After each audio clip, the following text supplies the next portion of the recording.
កំឡុងពេលមានផ្ទៃពោះឬមួយក៏អំបៅកូនដោយទឹកដោះតែយើងអាចប្រើ roll on លាបក្លៀកបានដែរឬទេហើយក្រៅពី roll on លាបក្លៀកហ្នឹងតើមានផលិតផលអីទៀតដែលយើងគួរតែប្រើប្រាស់ដោយប្រុងប្រយ័ត្នជាពិសេសអ្នកដែលអំបៅកូនដោយទឹកដោះហើយជាមួយនឹងអ្នកដែលកំពុងតែមានផ្ទៃពោះបើនិយាយពីរឿងការប្រើប្រាស់ roll on ណាសម្រាប់ម៉ែខ្លះគឺគាត់ចង់ប្រើដោយសារតែគាត់បារម្ភខ្លាចគាត់ធំក្លិនខ្លួនជាក់ស្ដែងហ្មង roll on ប្រើបានប៉ុន្តែគឺយើងត្រូវច្បាស់ថាវាគឺមានសុវត្ថិភាពសម្រាប់អ្នកដែលមានផ្ទៃពោះឬមួយក៏អ្នកដែលអំបៅកូនចឹងយើងត្រូវរើស roll on របៀបជា aluminum free គេពពួក aluminum salt free ហ្នឹងកុំឲ្យវាប៉ះពាល់ដល់សុខភាពយើងជាយូរអង្វែងនិយាយថារឿង aluminum ហ្នឹងទោះបីជាអ្នកអត់មានផ្ទៃពោះឬមួយក៏អ្នកអំបៅកូនណាក៏គួរតែជៀសវាដែរ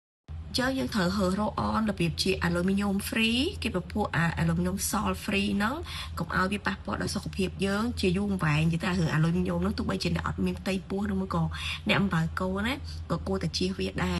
ហើយសម្រាប់ roll on ឥឡូវនេះគឺខ្ញុំបានឃើញ roll on មួយនេះដែលជាប្រភេទ roll on សម្រាប់អ្នកដែលគាត់មានទម្ងន់ឬមួយក៏មានផ្ទៃពោះអាចប្រើប្រាស់បាន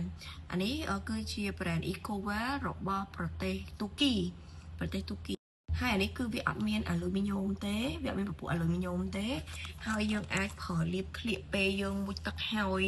អ្នកដែលមានផ្ទៃពោះឬមួយក៏អ្នកដែលបើកូនដោយទឹកដោះហ្នឹងគឺអាចប្រើបាននិយាយទៅវាជាប្រភេទពពួក organic ដែរវាផលិតពីពពួក organic ingredient អញ្ចឹងវាជាគេនេះ organic certified អញ្ចឹងអាពពួកហ្នឹងគេជាប្រភេទ roll on បែបសរីរាង្គហើយបើសិនជាក្លិនវាវិញមិនមែនជាក្លិនរបៀបក្អូបទឹកអប់អីទេអានេះក្លិនក្អូបរបៀបផ្លែឈើឬមួយក៏អីវិញអញ្ចឹងណាឈ្ងុយក្អូបបែបផ្លែឈើវិញអញ្ចឹងអានេះគេអត់ប្រើក្លិនបែប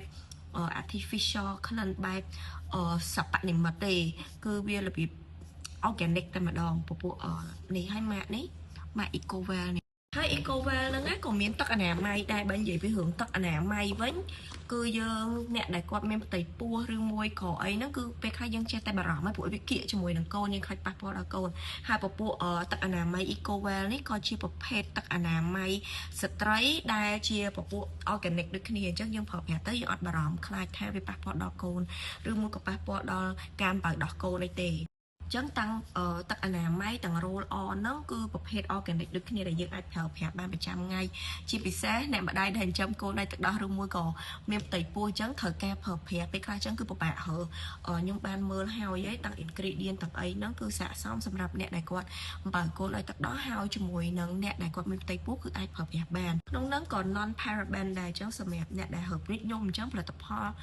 ឲ្យតែថាប្រើប្រាស់លើស្បែកមាន paraben គឺខ្ញុំអត់ប្រើទេអញ្ចឹង paraben free alcohol free ហើយវាជាប្រភេទ organic ទៀតអានេះស័ក្តិសមមែនតើដូចសម្រាប់យើងប្រើរបៀបរយៈពេលវែងយើងអត់បារម្ភខ្លាចប៉ះពាល់ដល់សុខភាពនេះប្រែរបស់ទុកគី